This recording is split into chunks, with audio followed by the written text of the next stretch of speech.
하나님을 찬양하는 소리가 이들만의 찬양이 아니라 우리 모두의 찬양이 되기를 소망합니다. 우리 함께 하나님 앞에 영광의 박수를 올려드리죠. 감사합니다. 오늘 함께 나눌 하나님의 말씀은 마태복음 2장 1절로 12절까지의 말씀입니다. 마태복음 2장 1절로 12절까지의 말씀을 저와 한 절씩 교독하도록 하겠습니다. 마태복음 2장 1절로 12절입니다. 헤롯 왕 때에 예수께서 유대 베들레헴에서 나심에 동방으로부터 박사들이 예루살렘에 이르러 말하되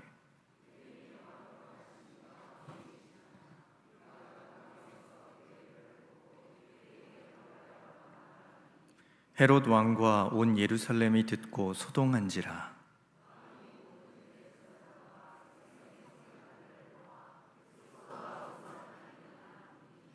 이르되 유대 베들레헴이오니 이는 선지자로 이렇게 기록된 바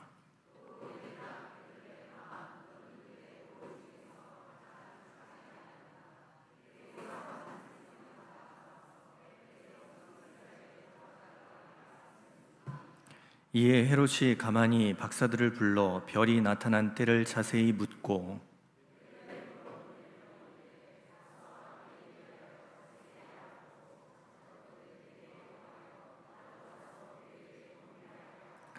박사들이 왕의 말을 듣고 갈새 동방에서 보던 그 별이 문득 앞서 인도하여 가다가 아기 있는 곳 위에 머물러 서 있는지라. 집에 들어가 아기와 그의 어머니 마리아가 함께 있는 것을 보고 엎드려 아기께 경배하고 보배합을 열어 황금과 유향과 몰약을 예물로 드리니라. 그들은 꿈에 헤롯에게로 돌아가지 말라 지시하심을 받아 다른 길로 고국에 돌아가니라. 아멘. 오늘 읽은 본문은 우리가 성탄절만 되면 무지하게 숱하게 많이 본 문장입니다. 본문이죠. 오늘 본문은 예수님이 태어나신 그때의 사건, 주위의 상황들을 기록하고 있습니다. 먼저 오늘 본문 1절을 보면 예수님이 태어나신 곳과 태어나신 그 때가 언제인지를 명확하게 기록하고 있죠. 예수님이 태어나신 곳이 어디입니까? 유대 베들레헴이라고 되어 있습니다. 1절은 이렇게 기록하죠. 헤롯 왕 때 예수께서 유대 베들레헴에서 나심에 동방으로부터 박사들이 예루살렘에 이르러 말하되. 베들레헴이라는 곳에서 예수님이 태어나셨습니다. 베들레헴이라는 말 자체는 떡집이라는 뜻이죠. 무언가 기름지고 윤택한 곳이었던 것 같습니다. 구약에서는 이 베들레헴을 에브랏 또는 에브라다라고 부릅니다. 이 베들레헴은 역사적으로는 의미가 있는 곳이죠. 야곱의 아내인 라헬이 여기에 장사되었고 또 룻이 보아스를 만나 결혼했던 곳이 이 베들레헴입니다. 무엇보다도 이 베들레헴은 이스라엘의 가장 위대한 왕으로 꼽히는 다윗의 고향이기도 합니다. 그래서 사람들은 베들레헴을 가리켜 다윗의 성이라는 표현을 사용하기도 합니다. 그런데 미가서 5장 2절에 보면 이 베들레헴이 메시아가 태어난 장소로 예언됩니다. 베들레헴 에브라다야, 너는 유다 족속 중에 작을지라도 이스라엘을 다스릴 자가 네게서 내게로 나올 것이라. 예수님, 아니 구약에서는 메시아라고 표현하는 그 인물이 이 베들레헴에서 태어난다라고 명시되어 있기 때문에 이 베들레헴에서 예수님이 태어나셨다라는 사실은 굉장히 큰 의미가 있는 사건일 것입니다. 예수님은 이 베들레헴에서 태어나셨다는 거죠. 또 예수님이 태어나신 때가 언제인지 1절에는 뭐라고 기록하냐면 헤롯 왕 때에라고 기록하고 있습니다. 헤롯 왕 때. 헤롯 왕이 통치하던 시절에 예수님이 태어나셨다는 거예요. 이 헤롯 왕은 유대인이 아닙니다. 에돔 사람입니다. 에돔 사람임에도 로마에 의해서 유대를 통치하도록 왕으로 인준받은 사람입니다. 그는 굉장히 특이한 인물로 알려져 있습니다. 정치적으로는 좋은 모습을 보이기도 했습니다. 세금을 감면해 주기도 하고 또 자기의 사제를 털어서 백성들에게 식량을 사주기도 하고 좋은 모습을 보이기도 했습니다. 그런데 좋은 모습보다는 이상한 면이 참 많았습니다. 인격과 그 성격이 굉장히 좋지 않았어요. 그래서 자기의 왕권을 유지하려고 자기의 아들들, 그리고 자기의 장모까지도 죽이기도 했고, 그런 이 잔악한 일들도 서슴지 않고 행했습니다. 그에게는 10명 정도의 아내가 있다고 알려져 있는데, 그럼에도 불구하고 자기의 이 가족 안에서 근친상간까지 하는 비인격적인, 비윤리적인 사람이었다라는 거예요. 이 사람이 얼마나, 이 헤롯 대왕이 얼마나 이상한 사람이었는지 성경 주석가인 바클레이에 의하면 이 헤롯이 거의 죽어갈 때 이렇게 유언을 남겼답니다. 예루살렘에서 가장 존경받는 사람 하나를 잡아다가 가두라고요. 그리고 자기가 거의 죽게 되었을 때 그때 그 사람을 죽이라고요. 왜 그랬느냐? 자기가 죽는 것을 아무도 슬퍼하지 않을 것 같아서, 이 존경할 만한 사람이 죽으면 그래도 사람들이 눈물을 보일 거라고 생각해서 그런 이상한 유언을 남겼다고 그래요. 말도 안 되는 이상한 짓을 한 것이 이 헤롯 왕의 모습이었다는 거죠. 이런 사람이 통치하던 시대가 온전하고, 이런 사람이 통치하던 시대에 정의가 바로 세워질 리 만무합니다. 그런데 그런 시대에 예수님이 태어나셨다는 것이죠. 아마 아무도 모르게 예수님이 그냥 태어나셨다면 헤롯이 통치하던 시대에 예수님이 태어나신 그 사건에는 아무런 제재가 가해지지 않았을 겁니다. 그런데 예수님이 태어난 그 사건 가운데 동방박사들이 그 일을 알고 찾아와 유대인의 왕이 났다면서 왕궁을 찾아오죠. 유대인의 왕이 났다라고 들었는데 이 왕궁에 있는 것이 아니냐라고 이 예수님을, 메시아를 찾아온 겁니다. 그래서 오늘 본문 2절, 3절에 보면 이렇게 기록하고 있죠. 유대인의 왕으로 나신 이가 어디 계시냐? 우리가 동방에서 그의 별을 보고 그에게 경배하러 왔노라 하니 헤롯 왕과 온 예루살렘이 듣고 소동한지라. 예수님이 태어나셨다는 소식을 들은 헤롯이 난리가 났습니다. 왜냐? 지금 자신은 유대인의 왕으로서 존재하고 있는데, 특별히 유대인이 아니라 에돔의 혈통을 가지고 지금 통치하고 있기 때문에 언제든 반란이 일어날 수 있는 여지가 있고, 또 그것에 대한 두려움을 갖고 있는데 유대인의 왕이 태어났다라고 동방에서 귀인들, 이 박사들이 찾아온 겁니다. 자신이 왕인데 유대인의 왕이 났다고 하니까 섬뜩한 기분이 들었을 뿐만이 아니라 그의 성격이 좀 이상합니까? 이거 가만히 냅둘 수가 없는 거죠. 난리가 난 겁니다. 그래서 이 제사장이고 서기관들이고 다 소집해서 도대체 유대인의 왕이 태어난 곳이 어디냐라고 그들을 닥달하기 시작하죠. 그러니까 헤롯과 온 예루살렘이 소동하게 되는 겁니다. 그런데 제사장이고 서기관들이고 찾아보았더니 문헌 가운데는 메시아가 태어난 곳이 어디라고 되어 있습니까? 아까 우리가 미가 5장 2절을 읽었던 것처럼 이 베들레헴에서 태어난다라는 문구를 발견하게 된 것이죠. 그러자 헤롯은 동방 박사들에게 말합니다. 7절 8절입니다. 이에 헤롯이 가만히 박사들을 불러 별이 나타난 때를 자세히 묻고 베들레헴으로 보내며 이르되 가서 아기에 대하여 자세히 알아보고 찾거든 내게 고하여 나도 가서 그에게 경배하게 하라. 지금 사람들을 통해서 베들레헴을 안 거예요. 그래서 베들레헴으로 그들을 보내되 그들이 찾았다는 소식을 들으면 이제 가서 경배하는 게 아니라 해코지하려고 그러는 거죠. 하늘 아래 두 태양이 없다라는 것 아닙니까? 그러니까 내가 왕인데 감히 이 유대인의 왕이라고 태어난, 베들레헴에 태어난 아기를 죽이려 하는 계획을 갖고 있었던 겁니다. 이런 시대에 예수님이 태어나신 겁니다. 이렇게 헤롯이 눈에 불을 켜고 아기 예수를 죽이려고 하는 그런 때, 이상하고 포악하고 잔인한 헤롯 왕이 통치하던 시대에 예수님이 태어나셨습니다. 사람의 생각으로는 참 시대를 잘못 태어났다, 참 불행하다라고 표현할 수 있을 겁니다. 그렇죠. 그런 시대에 태어났기 때문에 대접도 못 받고, 그런 시대에 태어났기 때문에 베들레헴 그 마구간에서 태어난 것 아니겠습니까? 사람의 생각으로는 불행한 탄생이고 어두운 때에 태어나셨다라고 안타까워할지 모르겠지만, 그러나 그렇지 않습니다. 이 시대였기 때문에 하나님이 보내신 겁니다. 이 시대에 하실 것이 있기 때문에 보내신 겁니다. 이런 시대였기 때문에 예수님이 오셔야 했고, 이런 시대였기 때문에 그때부터 예수의 십자가가 필요했던 겁니다. 우리는 가끔 내가 살고 있는 이 시대, 내 환경, 도대체 왜 이런가? 나는 시대를 잘못 태어난 것, 잘못 만난 것 아닌가? 나에게 주어진 환경, 나에게 주어진 시대, 이때를 한탄하고 원망하고 불평하는 경우들이 있습니다. 더 나은 환경이 주어졌더라면 내가 이렇게 살지 않을 텐데 라고 생각하는 경우들도 있습니다. 그런데 아닙니다. 이 시대를 향한, 여러분들이 있는 그곳을 향한 하나님의 뜻이 있으셨기 때문에 여러분들을 그곳에 지금 보내신 겁니다. 그렇기에 환경을 탓하면 안 됩니다.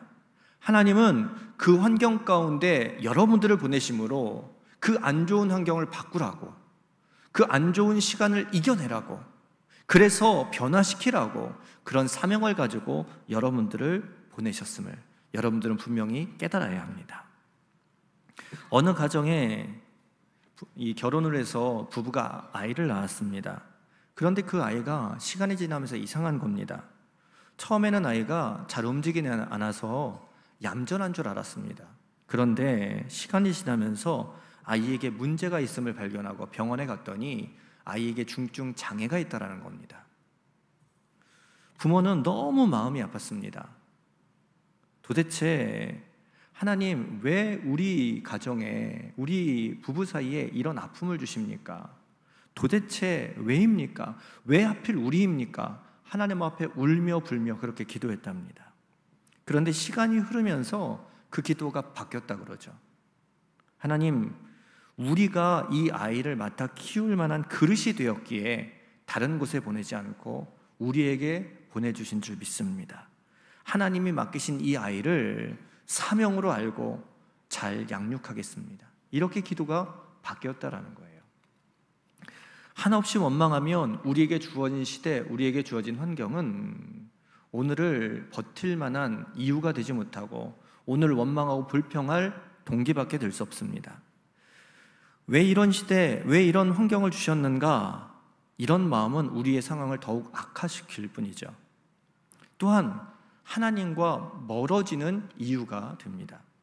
그러나 이런 시대, 이런 환경이기 때문에 나에게 감당하게 하시려 나를 사명자로 나에게 이런 상황들을 주셨다. 나를 사명자로 이 가운데 불러놓으셨다라는 마음을 가질 때 오늘 내가 해야 할 일을 발견하게 되는 것이고 오늘의 아픔을 이길 수 있는 힘을 얻게 되는 것입니다. 예수님은 참 어려운 시대에 태어나셨습니다. 그럼에도 불구하고 예수님은 그런 시대이기 때문에 십자가를 지시기 위하여 이 땅에 오신 것을 자각하시고 묵묵히 십자가의 길을 걸어가셨다는 겁니다. 그것이 예수님이 감당해야 할 시대적인 사명이요 십자가의 길이었다라는 것이죠. 이제 헤롯의 말을 듣고 궁전에서 나온 동방박사들은 다시금 별을 발견하고는 이제 별을 따라 베들레헴으로 가게 됩니다. 그리고 예수님이 태어나신 곳에 도착하게 되죠. 그리고 이제 11절에 보니까 이 동방박사들이 집에 들어가 엎드려 아기 예수께 경배하고 보배압을 열어 황금과 유향과 모략을 예물로 드리는 장면, 이것이 오늘 본문까지의 내용 아닙니까? 여기서 우리는 이 예수님이 태어나시는 이때, 이 사건, 참 어렵고 힘든 이 시대, 그 시대에 태어났던 예수님을 향하여서 이 탄생에 대해 세 부류의 다른 반응들을 발견하게 됩니다. 예수님이 태어나신 사건에 세 부류의 다른 반응들이 만들어지게 된다는 거죠. 첫 번째 반응은요, 헤롯 왕과 같은 사람의 반응입니다. 이 헤롯 왕과 같은 사람은 겉으로는 환영해요. 아, 왕이 오셨으니 좋습니다. 왕에게 나도 경배하고 싶습니다. 겉으로는 그런데 속으로는 어떻습니까? 적대적인 마음을 갖고 있는 사람입니다.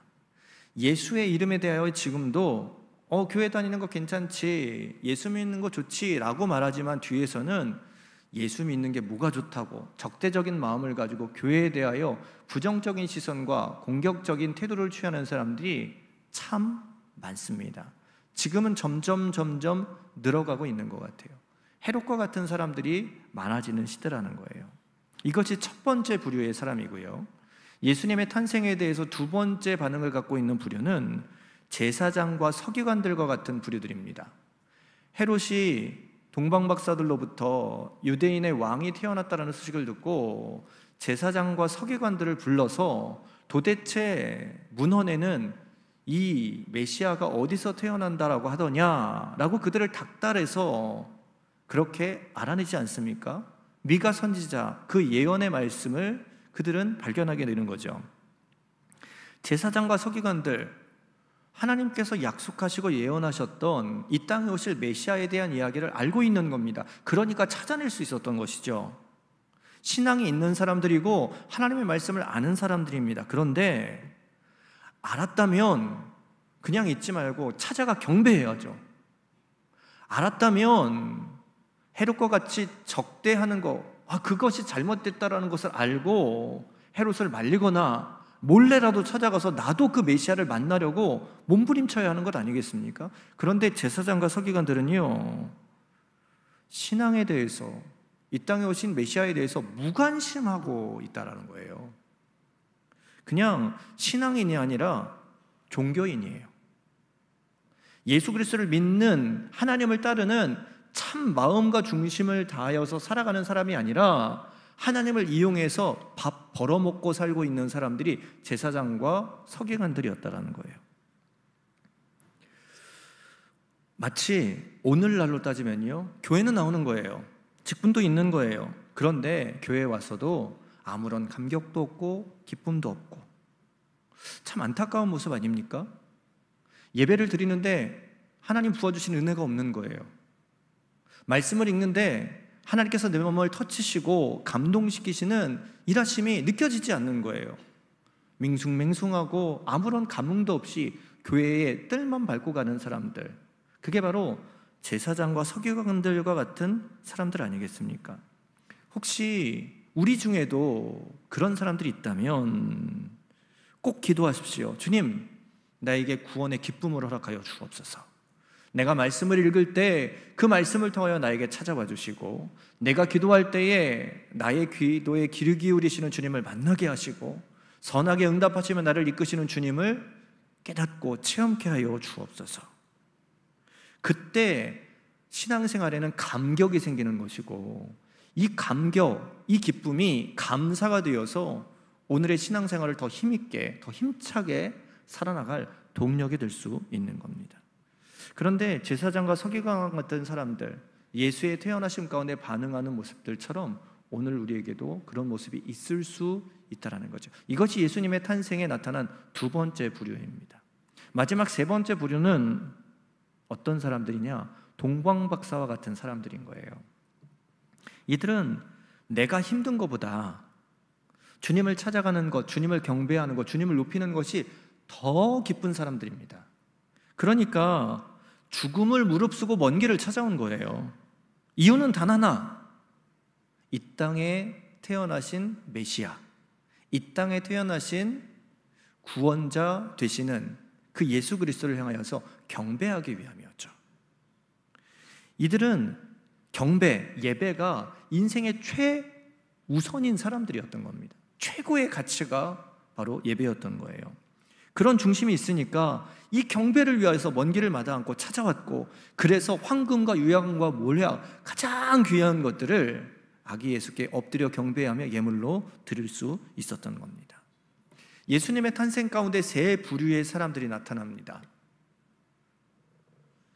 우리는 예수 앞에 과연 어떤 부류의 사람, 어떤 모습으로 오늘 주님 앞에 서 있나요?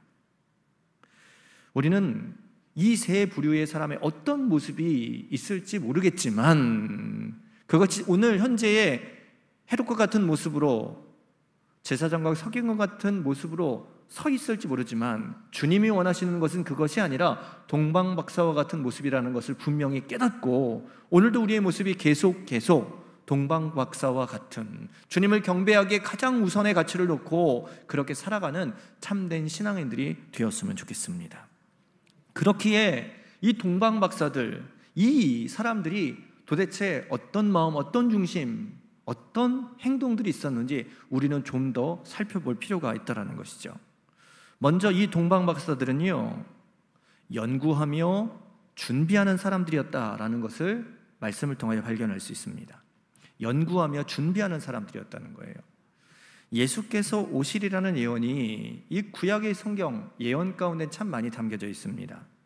그래서 많은 사람들이 이 땅에 오실 메시아를 기다리는 것 아닙니까? 그렇기 때문에 많은 사람들이 이 땅에 오실 메시아에 대해서 연구했고 또 기대하는 겁니다. 그 대표적인 연구를 하는 사람들이 바로 서기관들이고, 그러니까 헤롯 왕이 말하니 서기관이 바로 찾아낼 수 있었던 거죠. 그들 말고 또 다른 사람이 있는데 그것이 바로 오늘 본문에 나타난 동방 박사들인 겁니다. 이 동방 박사들은 별을 집중적으로 연구했던 사람으로 알려져 있습니다.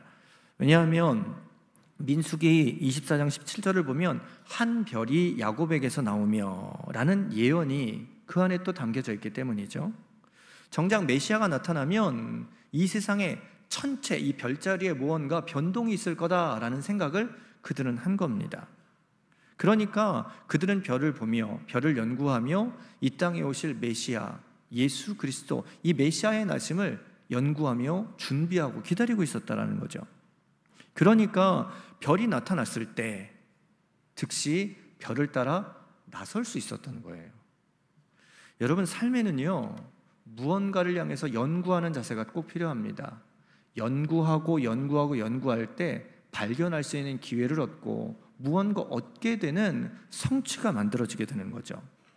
하나님의 말씀도 연구하고 하나님의 말씀도 그렇게 다가가는 자세가 있어야 합니다. 그냥 하나님의 말씀을 읽고 지나가는 게 아니라 이 말씀이 과연 나에게 주시는 메시지가 뭔가, 날마다 상고하고 묵상하는 모습이 내 안에 있을 때 그런 연구의 자세를 통하여서 하나님의 말씀을 통하여 송깃골보다 단 생명의 양식, 그 은혜를 우리 가운데 부어주시는 겁니다. 신앙인에게는 이런 자세가 있어야 합니다.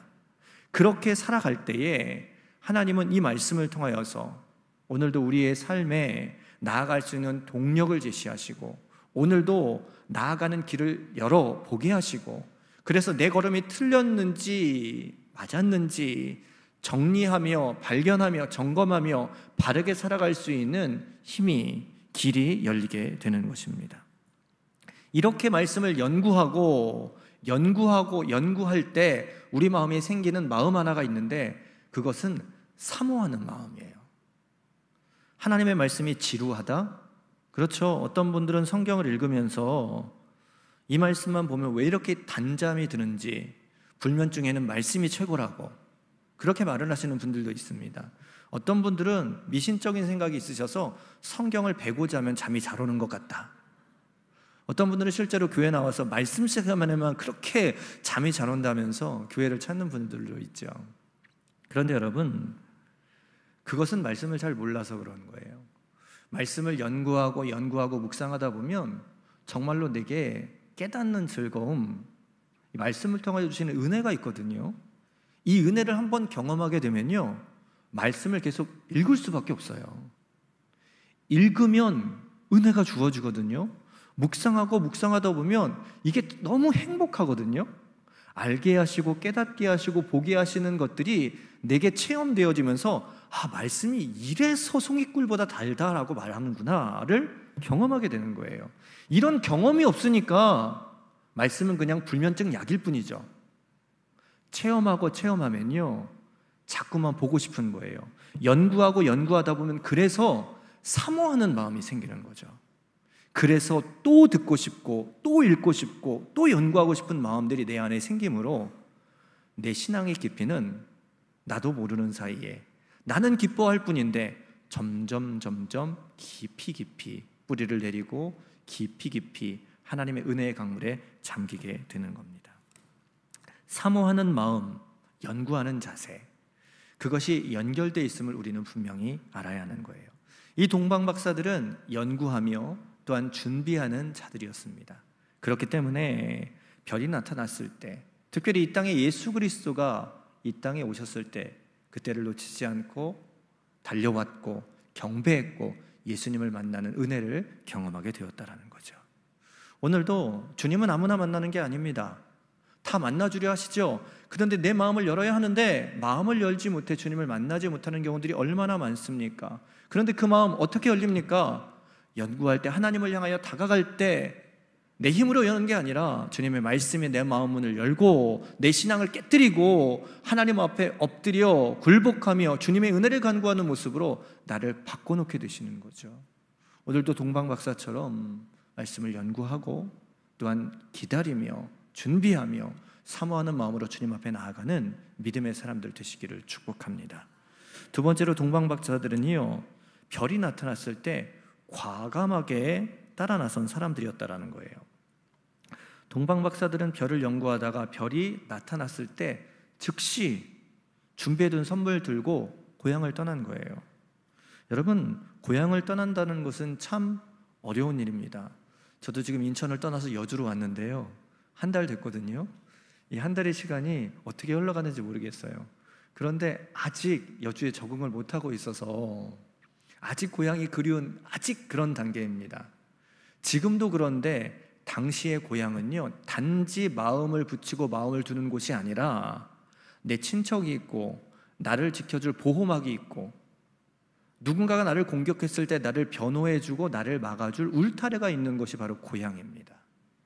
이 고향을 떠나서 이 예루살렘으로 오기까지, 베들레헴으로 오기까지 동방박사들은 사막도 건너야 했을 것이고 광야에서 어려운 그런 뜨거운 태양과 밤의 추위도 겪었을 것입니다.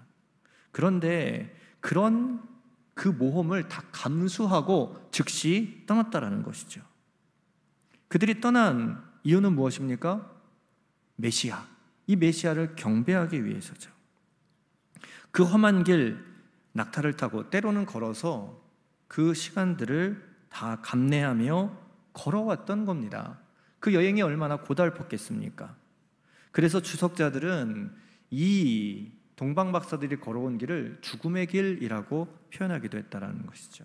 짐승의 위험, 강도의 위험, 전갈의 위험, 사막의 그 광야에서의 위험들이 고스란히 있기 때문입니다.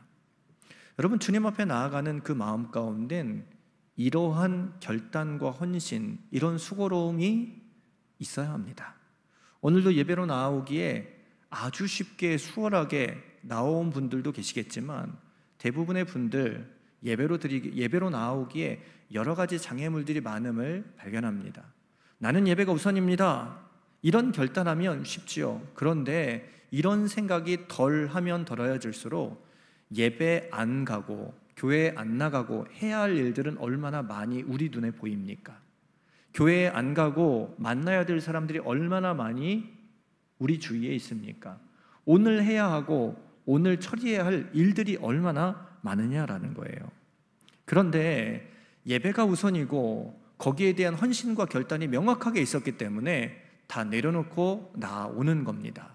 지금의 삶을 내려놓고 동방박사들이 경배하러 떠났던 것처럼 우리의 발걸음은 이 자리를 떠나 예배의 자리로, 교회로, 하나님 앞에 엎드리는 자리로 나아가게 되는 겁니다. 헌신의 정신, 결단의 마음이 있지 않고는 우리에게 예배는 지켜질 수 없는 행위다라는 거예요. 때로는 시간의 헌신, 물질의 헌신, 인내의 수고 다 있어야 합니다. 원래 예배의 정신이 바로 그런 것 아닙니까? 엎드림입니다. 내 무릎을 꿇고 내 것을 내려놓고 낮아지는 것이 바로 예배 아닙니까? 그래서 유대인의 회당에는요, 의자가 없다 그러죠. 회교의 모스크에 들어가도요, 의자가 없다 그러죠. 동방교회 가봐도 의자도 없이 3시간 동안 무릎 꿇고 앉아서 일어났다 하면서 예배를 드린답니다. 그런데도 누구 하나 자리를 뜨지 않는다 그러죠. 만약 우리 교회 의자 다 없애고 무릎 꿇고 엎드려서 예배하자 그러면 인원이 얼마나 줄을지 모르겠습니다. 우리 동방박사들은 하나님 앞에 예배하기 위해서, 엎드리기 위해서 어려운 것, 힘든 것 다 감수하고 즉시 떠나는 결단과 헌신의 사람들이었다는 거예요. 내게 어려움이 있어도, 내게 불편함이 있어도, 내게 힘듦이 있어도 하나님 앞에 나아가는 걸음은 이들에게 가장 우선이었다는 것이죠. 여러분들의 삶에도 낮아짐, 예배함, 이것에 대한 결단과 헌신이 분명하게 세워질 수 있는 모습이 있기를 원합니다. 그런 자들이 예수를 만나는 거예요. 세 번째로 동방 박사들은요, 순종하는 사람들이었다는 거예요. 뭐 하는 사람들이었다고요? 순종하는 사람들이요. 동방 박사들이 예루살렘까지 별을 따라왔습니다. 고난 끝에 예루살렘에 찾아왔고, 당연히 유대인의 왕이 났으니까 궁궐에서 태어났겠지라고 궁궐을 찾아간 건 아니겠습니까? 그것이 일반적인 생각, 상식이니까요. 그런데 예루살렘에 들어갔더니 헤롯 왕은 이게 무슨 말인지 모르겠다는 금시초문인 얼굴로 그들을 맞이합니다. 사람들을 다 불러 모아서 도대체 유대인의 왕이 어디 태어나느냐라고 선지자들 불러서 막 제사장과 서기관들을 불러서 확인합니다.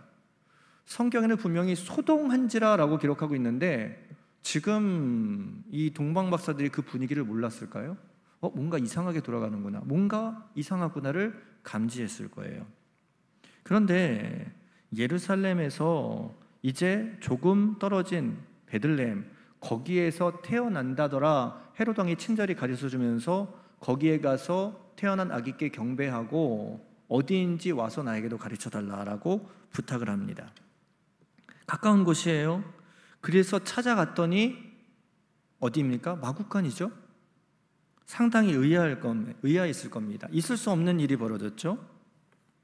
그런데 여러분, 정말 소중한 것은요, 의외의 곳에서, 참 초라한 곳에서 얻어지기도 하죠.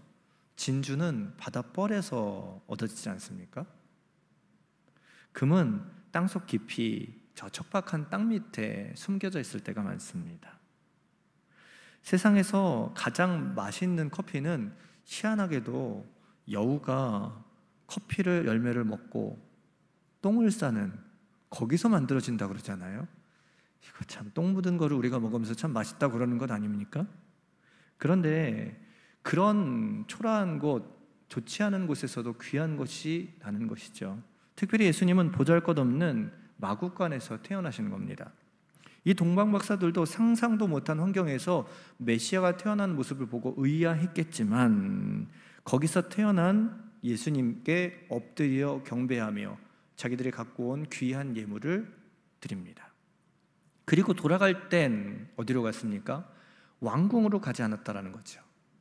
헤롯에게로 가지 않았고 그 길을 돌아서 갔다라는 거예요.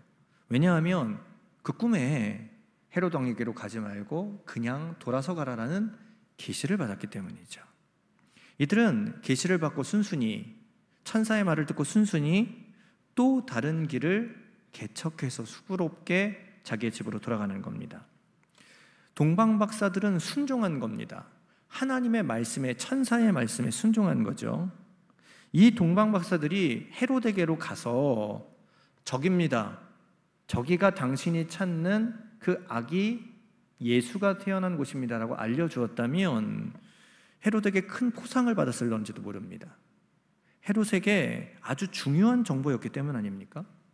그들을 환대하고 그들을 높여주고 포상하며 돌려보냈을 거예요. 그런데 지금 헤롯은 눈에 불을 켜고 소동을 일으키면서 이 아기 예수를 찾으려는 그런 모습, 동방 박사들은 분명히 눈치를 챘을 텐데, 천사까지 나타나서 이렇게 돌아가라고 한 것은 이렇게 연결된 것이겠구나라고 눈치를 챘을 텐데, 그렇다면 헤롯이 분명히 신경이 곤두서 있었을 것이고, 그래서 동방 박사들이 다른 길로 갔다면 물불 안 가리는 헤롯이 자기네들 뒤쫓아와서 자기네들을 해코지할 수도 있을 텐데, 동방 박사들은 보상, 환대를 고사하는 것, 그거는 차지하고 아주 위험한 길을 숨죽이면서 가게 된 겁니다. 지금 헤롯의 부탁을 저버리고 그냥 자기가 원하는 대로 천사의 말을 따라 새로운 길을 개척해서 간 것, 이거 헤롯이 쫓아와서 자기들을 죽일 수 있는 여지도 있는 거죠. 오늘은 조금만 모하면 보상을 받고 싶어하는 시대 아닙니까? 사람은 다 그런 심리가 있어요. 보상 심리가 있다고요. 그러니까 하나님이 보시겠지라고 교회를 하기보다는, 물론 그 신앙으로 출발했다가도 누가 칭찬해 주지 않으면 속상한 게 우리의 마음 아닙니까? 교회를 위해 조금 헌신하고 하나님이 아시지 하면서도 하나님은 보시는데 누가도 좀 같이 봐줬으면 하는 게 우리의 마음이라는 거예요. 사람은 다 보상의 심리를 갖고 있어요. 내가 여태껏 열심히 달려왔고 이 동방 박사들이 아기 예수께 절하고 그래서 헤롯 왕한테 말하면 무언가 주어질 텐데, 이 보상의 심리는 차지하고 지금 내가 죽을 수도 있는, 해를 당할 수 있는 그런 상황 가운데서도 동방 박사들은 하나님의 말씀, 천사의 말을 듣고 순종하여 자기의 길, 행로를 잡았다라는 겁니다. 그렇게 가는 길은 좁은 길이라고 말할 수 있죠. 내게 유익이 되는 게 하나도 없어요. 보상도 없고 환대도 없고, 그런데 그것은 옳은 길임을 내가 믿기에 그 길로 가는 겁니다. 순종해서 그 길로 가는 겁니다. 모두 포기하고 부정하고 위험이 있다라고 손살에 치지만 그것이 주님이 기뻐하시는 길이고 옳은 길이라고 생각했기 때문에 그들은 순종해서 동방 박사들은 그 길을 갔다라는 것이죠. 그래서 다시금 어려운 사막의 길을 넘어 어려운 상황들을 마주하며 집으로 돌아갔을 것입니다. 여러분, 우리는 이 동방 박사의 모습에서 참으로 순수한 신앙인들의 모습을 발견합니다.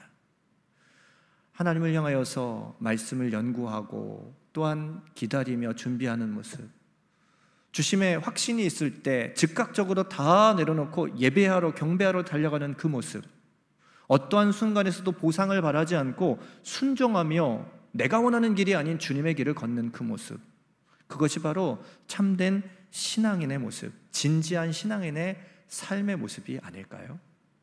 분명한 것은 세 부류의 사람들, 헤롯과 같은 사람들, 제사장과 서기관 같은 사람들은 절대로 예수를 만날 수 없었습니다. 절대로 예수님 앞에 경배하며 얘기하며 예배하며 은혜의 자리에 있을 수 없었습니다. 그러나 동방 박사들이 나아간 자리에는 예수를 만나는 영광의 자리에 참여하는 그 은혜가 그들의 삶에 있었다라는 거예요. 오늘도 우리가 예수님 앞에 어떤 모습, 어떤 부류의 모습으로 오늘을 살아가고 있는지 모르겠습니다. 그런데 어떤 모습으로 살아가느냐, 우리의 선택이겠지만 동방 박사처럼 우리의 삶을 선택하고 결단하며 나가는 삶에는 분명 예수를 만나고 예수로 채워지고 예수로 행복한 인생을 살아갈 수 있다라는 거예요. 다른 것으로 다 채워도 공허한 것이 우리의 인생입니다. 혹자는 그러죠. 우리가 인생에 아담이 에덴에서 죄를 지음으로 말미암아 우리 안에 있는 하나님의 자리가 사라졌다고요. 하나님이 들어가야 할 자리가 사라진 거예요. 하나님과의 관계가 깨지면서 이 자리가 너무 커서 사람들은 다 공허함을 가지고 살아가기 때문에 자꾸만 무엇인가를 내 안에 채우려 한다는 거예요. 물질로 채우고 이성으로 채우고 권력으로 채우고 자꾸만 내 빈 공허한 자리를 채우려고 하는 거예요. 그런데 여러분, 세상에 예수 그리스도보다, 하나님보다 더 큰 것이 세상에 존재하지 않습니다. 그러니까 물질로 채워도, 이성으로 채워도, 권력으로 채워도 언제나 공허함밖에 남을 수 없는 거예요. 그런데 물질이 없어도요, 이성이 없어도요, 다른 즐거움이 없어도요, 예수 그리스도를 만나 그것이 내 안에 채워지면 그 어떤 것으로도 채울 수 없는 가장 큰 것이기에, 빈자리에 딱 맞는 그런 예수님이시기에 예수로 채워진 인생은 가장 행복한 인생이 될 수 있다라는 거예요. 그러니까 믿음의 삶이 행복을 말할 수 있는 행복한 걸음이다라고 말하는 것 아니겠습니까?